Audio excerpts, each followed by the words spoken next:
I stood in my sister's driveway with my husband's tools in the trunk of my car, my dog shaking in the back seat, and I rang that doorbell like I had 100 times before. My own sister's house, my own flesh and blood, and she looked at me through the screen door and told me to try a hotel. My brother-in-law didn't even come to the door. I stood there on those steps and I made myself a promise. 4 words, you'll see this. This is what they saw. My name is Theodora, and everyone who's ever known me calls me Teddy, and 18 months ago I had the kind of life you build slowly, year after year, until you'll stop sounding actually good. Not flashy. Not the kind of life people post pictures of with captions about gratitude. Just good. Solid. I had a split-level house in a suburb outside Columbus with a kitchen. I'd renovated myself one cabinet at a time over 3 summers, a Honda CR-V with 200,000 miles on it that I trusted more than most people, and a golden retriever named Biscuit who slept exactly half on my side of the bed no matter how many times I pushed him off. I was 53 years old. I'd raised 2 kids who were grown and gone. A son in Denver who called on Sundays and a daughter in Charlotte who texted more than she called, which was fine. That's just how her generation does it. And I had a husband, Marcus, who I'd been with for 26 years, long enough that I genuinely could not remember what it felt like to make a decision without thinking of how it would affect him first. Marcus wasn't cruel. I want to be clear about that, because cruel would have been simpler. Cruel, I could have packed a bag for years earlier and never looked back. Marcus was something quieter and more corrosive than cruel. He was the kind of man who could make you feel like the problem in a room he'd created, and do it so gently you'd find yourself apologizing before you understood what for. I worked as an office manager for a dental practice, 22 years at the same place, steady hours, decent benefits. Marcus sold commercial insurance, and somewhere in the last several years of late nights and client dinners and a phone he started keeping face down on every surface in the house, he'd found someone else. A woman from his office, 12 years younger, who I'd actually met once at a company picnic, and complimented on her potato salad. I found out the way most women find out, not through some dramatic confession, but through a hotel charge on a credit card statement for a Tuesday night when he'd told me he was in Cincinnati for a conference. One line item. That was all it took to unravel 26 years. I won't walk you through every detail of the weeks after that. Some of it is mine to keep.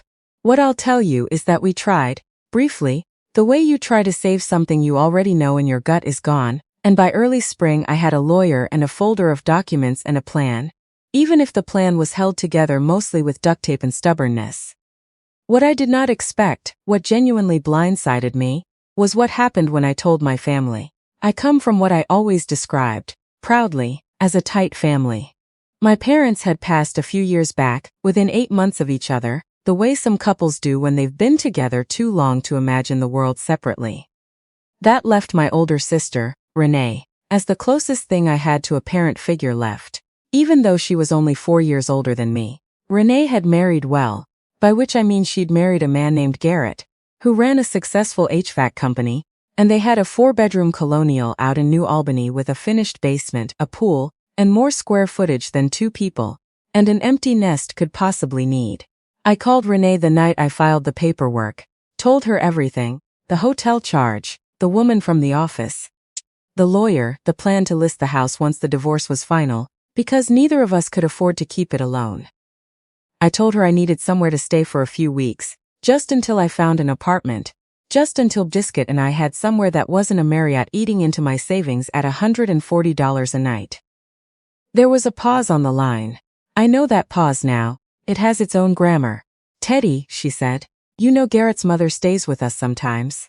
I wanted to understand that. I genuinely tried to. Renee, she stays for like a week in the summer. I'm not asking to move in permanently. I just need a landing spot. It's complicated, she said. Garrett's particular about the house right now. He's got clients coming through for some renovation thing. There's just a lot going on. A lot going on. In a 4-bedroom house with a finished basement that, as far as I knew, currently held nothing but a treadmill nobody used and a pool table Garrett had bought during a midlife crisis phase 3 years prior. I have Biscuit, I said. Like that would matter, like the dog was the obstacle. I can keep him downstairs. I just need maybe 3 weeks. Let me talk to Garrett, she said. in the tone people use when they already know what the answer is going to be, and are just buying time to deliver it more gently. She called back 2 days later. I remember exactly where I was standing in the kitchen, by the window over the sink, looking out at a yard I was going to have to sell. "We just don't think it's the right time," she said. "Maybe you should think about whether you're rushing into this." Marcus made a mistake. Teddy, people make mistakes.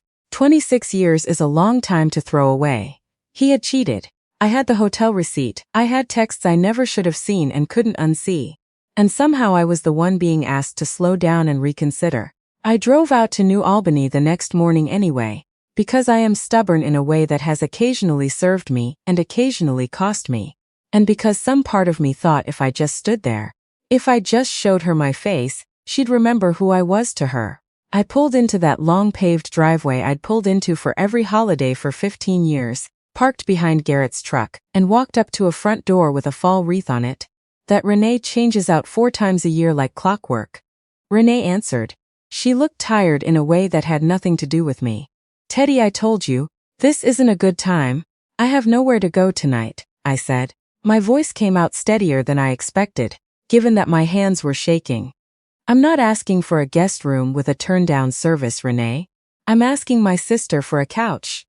She glanced behind her toward the kitchen, where I could hear the television going, some sports broadcast, Garrett's voice occasionally rising the screen like he didn't know his wife's sister was standing on the porch. "Garrett," she said back into the house, not really raising her voice, more like a question she already knew the answer to. "He didn't come to the door." That told me more than anything Renee could have said. "He just called out, flat, over the noise of the TV. Tell her we'll figure something out. Just not tonight. Not tonight." As though there'd be some other, better night. Some future evening when the treadmill and the pool table would suddenly require less space. Biscuit was in my car with the windows cracked. And I thought about him in that moment more than I thought about myself. Because at least he didn't know yet that we didn't have anywhere to be. "Okay," I said. "Just that." Then my nephew Jordan appeared in the hallway behind his mother, 26 years old, living in their basement between what he called consulting gigs, and he had the nerve, the absolute nerve, to lean against the doorframe with a bag of chips in his hand and say, "Yeah, sorry Aunt Teddy, there's literally no room down there. I've got like equipment and stuff." Equipment. He had a desk, a gaming chair, and a treadmill he didn't use. I had 2 suitcases and a dog. I stood on that porch and I did not cry, though it was right there, pressing up behind my eyes the way pressure builds before a storm actually breaks. I have never been a crier in front of people who don't deserve to see it, and Renee, in that moment, did not deserve it. "Okay," I said again, because apparently that was the only word I had left. I turned around, walked back down the steps I used to run up as a kid visiting on weekends.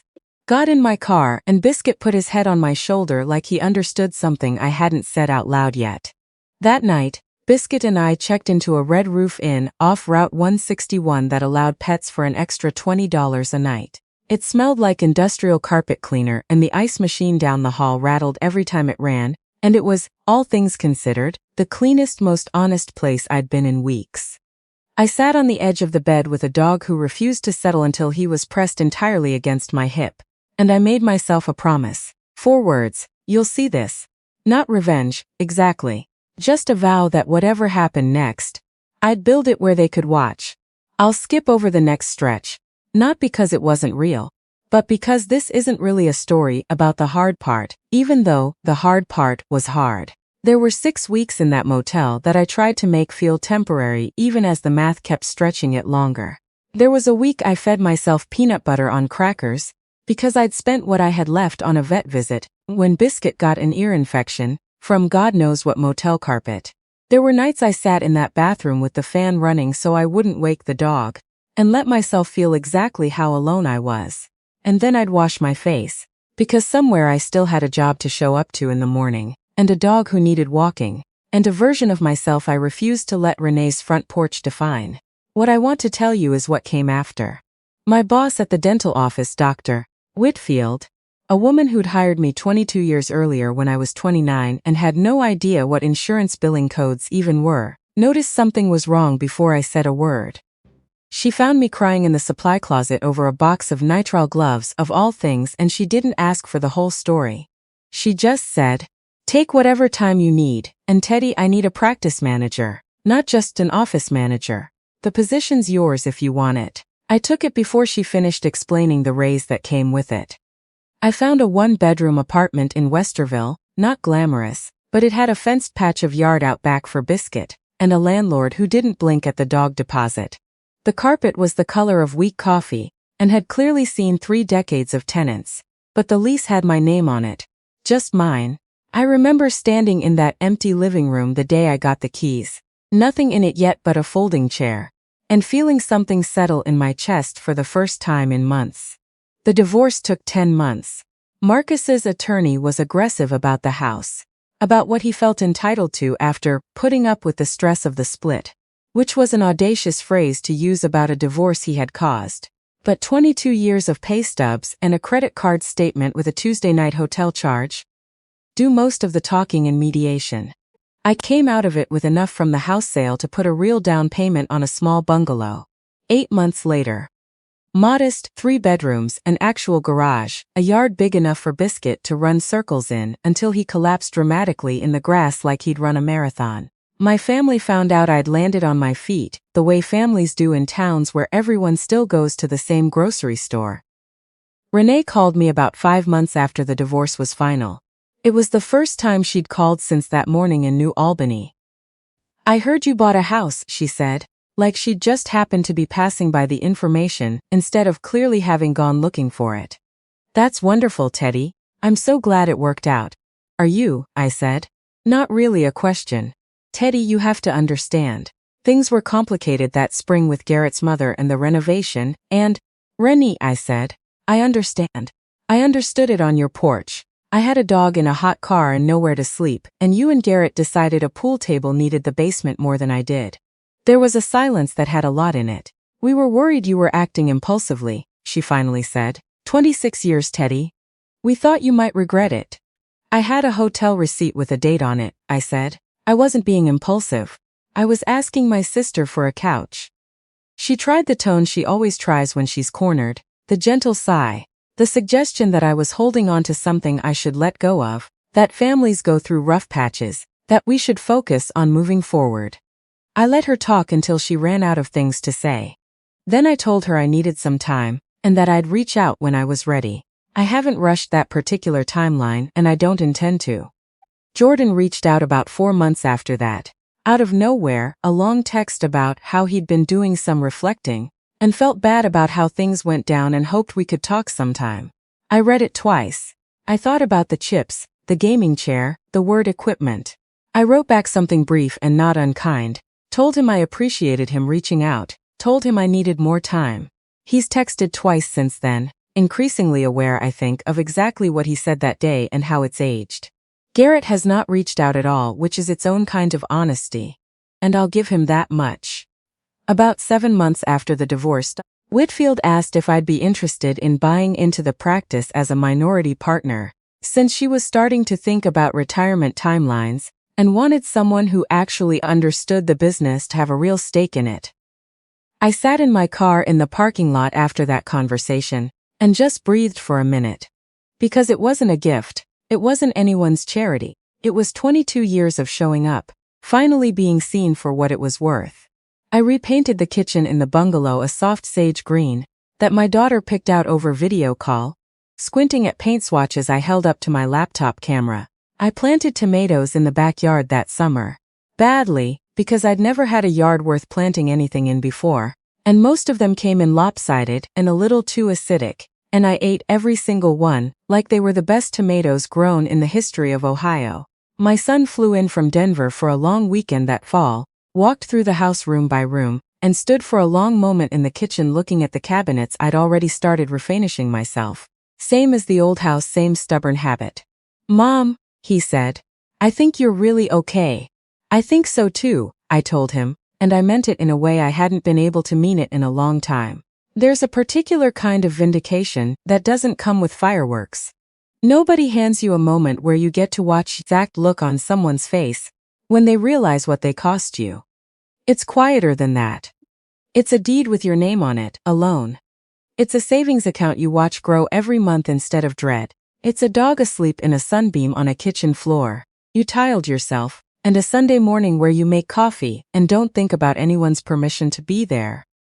Marcus's relationship with the woman from his office lasted about a year and a half, from what I heard secondhand, the way you hear these things in a town this size. He's renting a condo near the highway now. We communicate strictly about the kids' birthdays and the occasional logistical email, nothing more, and that suits me fine. I've stopped waiting for an apology from Renee, or Garrett or Jordan. Not because I don't think they owe me one, they absolutely do, but because I learned something in the last 18 months. Nobody warns you about. Waiting for someone to apologize is its own way of staying stuck on that porch, and I am done standing on porches that close on me. Last month my daughter flew up from Charlotte for a long weekend, and on the Saturday we drove out to the farmer's market downtown, the one with the good apple cider donuts. And on the way back to the car she got quiet in that way she does when she's working up to saying something real. "Mom," she said, "I used to worry you'd never bounce back from that year. Like, genuinely worried." "I worried about that too, baby," I said. She looked at me for a second, the way her father used to look at things he was trying to figure out. "You didn't just bounce back, you built a whole different life." "I know," I said. And for the first time in a long while, I said it without flinching. I don't tell this story looking for sympathy. I've got a job I'm proud of, a house with my name on the deed, a dog who still insists on half the bed, and 2 grown kids who actually like calling me. I'm doing more than fine. I tell it because I know there are women out there right now standing on somebody's porch, holding a leash or a car seat or just their own 2 hands, asking the people who are supposed to love them for the bare minimum, and watching us doors start to close. It's not the end. I promise you, it is only the beginning. The people who closed that door on me are still living in the exact same house, with the exact same treadmill nobody uses, while I built something entirely new out of a motel room with a rattling ice machine and 4 words. I whispered to no one but myself. There is no sweeter math than that. If someone in your life ever told you there was no room for you, what did you do about it? Tell me in the comments. Because I think this community understands something it took me far too long to learn. The people who say there's no space for you are usually just afraid of the space you're about to take up without them.